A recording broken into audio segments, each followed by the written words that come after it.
សិវននេះដោយមានការអញ្ជើញអញ្ចឹងខ្ញុំបញ្យល់នឹងការអញ្ជើញដូចគ្នាគេថាអ្នកណាហេតុដែលបានខ្ញុំមិនមែនជាអ្នកឆ្នៃម៉ូដអន្តរជាតិទេហេតុអីគេអាចអញ្ជើញខ្ញុំអញ្ចឹងទី1ខ្ញុំមានតំណែងតំណងស្គាល់ agency ស្គាល់ម្ចាស់ផលិតករអញ្ចឹងខ្ញុំចូលរួមរហូតដល់រយៈពេល3ថ្ងៃអញ្ចឹង3ថ្ងៃហ្នឹងគឺមានការ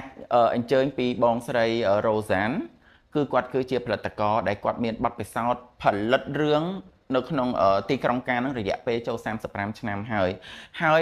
នឹងមានមិត្តភ័ក្តិរបស់ខ្ញុំម្នាក់ទៀតជាបរទេសដែលគាត់ជាម្ចាស់ផលិតករដូចគ្នាហើយសម្បត្តិមួយទៀតដែលខ្ញុំបានចូលរួមរយៈពេលថ្ងៃ special ដែលខ្ញុំចូលជាមួយនឹងកុយអេណាគឺខ្ញុំតាក់ទងជាមួយនឹង agency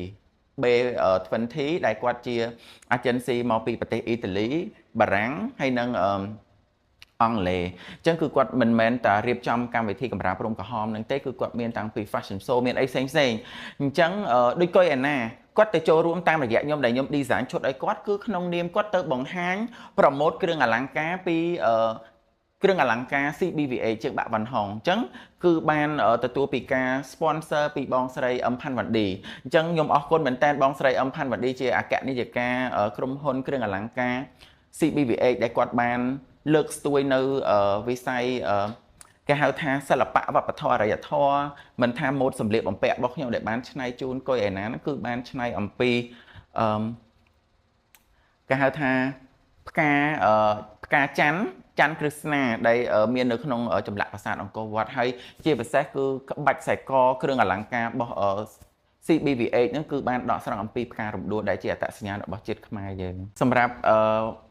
soft power ដែលខ្ញុំបានទៅនេះគឺពិតជាចាក់ចំបេះដូងដោយសារតែគោលដៅរបស់ខ្ញុំបានត្រៀមរួចហើយគឺប្រទេសខ្មែរយើងកំពុងមានបញ្ហាសង្គ្រាមជាមួយនឹងប្រទេសជិតខាងអញ្ចឹងខ្ញុំគិតថាវេទិកាមួយនេះខ្ញុំគួរតែបំភ្លឺទៅដល់ពិភពលោកថាប្រទេសខ្មែរយើងគឺពិតជាស្អាតស្អំ